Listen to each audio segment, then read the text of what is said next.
Hello, welcome back to the channel. Today, we're going to walk you through how to enable power-ups in Trello. This feature allows you to customize your boards and enhance your project management capabilities. So let's dive right in. First, log into your Trello account and navigate to the board where you want to enable power-ups. This is important because power-ups are board-specific, meaning you need to enable them for each board individually. Now that we're on the board, click on the Show menu button on the right-hand side of the screen.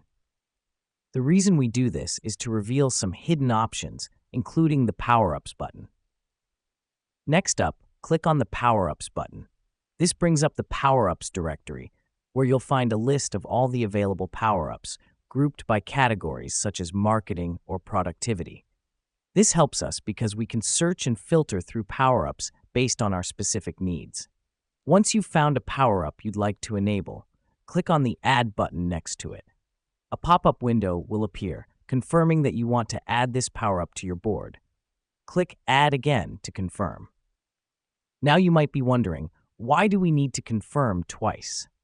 This is to prevent accidental additions and ensure that you really want to enable this power-up.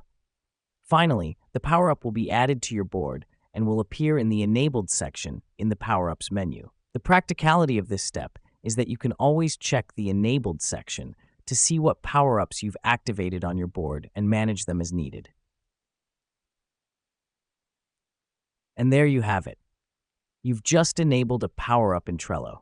Remember, power-ups are all about enhancing your Trello experience, so don't hesitate to experiment with different ones to find what suits your needs best.